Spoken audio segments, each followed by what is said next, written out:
Selamat pagi, salam sejahtera bagi kita sekalian.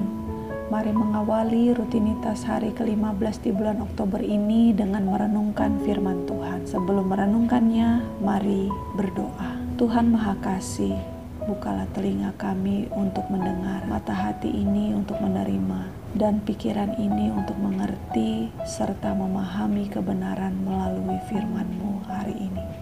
Amin. Hosea pasal 11 ayat 8 hingga 9 firman Tuhan menyatakan, "Masakan aku membiarkan engkau, hai Efraim, menyerahkan engkau, hai Israel? Masakan aku membiarkan engkau seperti Atma, membuat engkau seperti Zeboim? Hatiku berbalik dalam diriku, belas kasihanku bangkit serentak. Aku tidak akan melaksanakan murkaku yang bernyala-nyala itu, tidak akan membinasakan Efraim kembali. Sebab aku ini Allah dan bukan manusia, yang kudus di tengah-tengahmu, dan aku tidak datang untuk menghanguskan." Demikian firman Tuhan.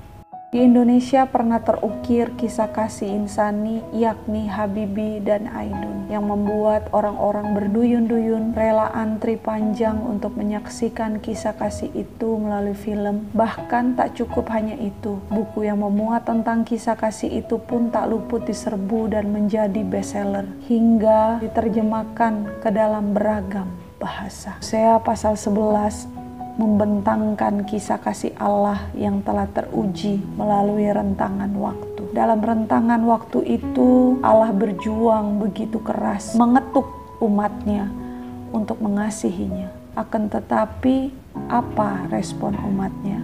Berduyun-duyunkah, rela antri panjangkah, atau menjadikan kisah kasih ilahi itu bestseller? Tidak. Perubahan hati manusia untuk mengasihi Allah hanyalah sebentar saja, sehingga kisah kasih itu berubah menjadi sejarah tragedi di mana umat harus mengalami penghakiman. Penghakiman itu tentu saja sukses memicu kegundahan di hati Allah. Meski dalam luka, Allah dengan tegas berkata, "Aku ini Allah, bukan manusia." Sehingga kemudian Allah memutuskan untuk berbelas kasihan pada umatnya. Dan kisah kasih ilahi itu pun berkelanjutan. Lalu, bagaimana kita?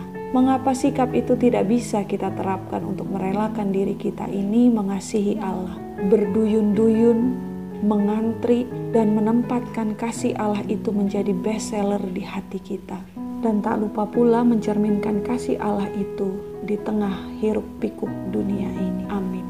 Menutup hikmat pagi ini, mari kita berdoa. Tuhan Maha Kasih, kalau bukan karena kasih-Mu, maka nafas hidup ini tentu tak pernah dihembuskan kepada kami. Dalam kasih-Mu, Engkau menyediakan segala yang kami perlu. Namun kami mengasihi-Mu hanyalah sebentar.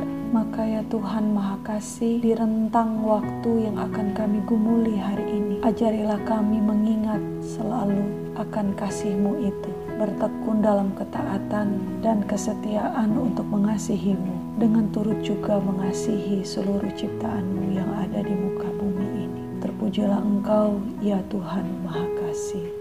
Amin. Semangat melanjutkan kembara hidup dengan tetap menjaga kesehatan, saudara. Kasih Tuhan selalu ada menyertai kita sekalian.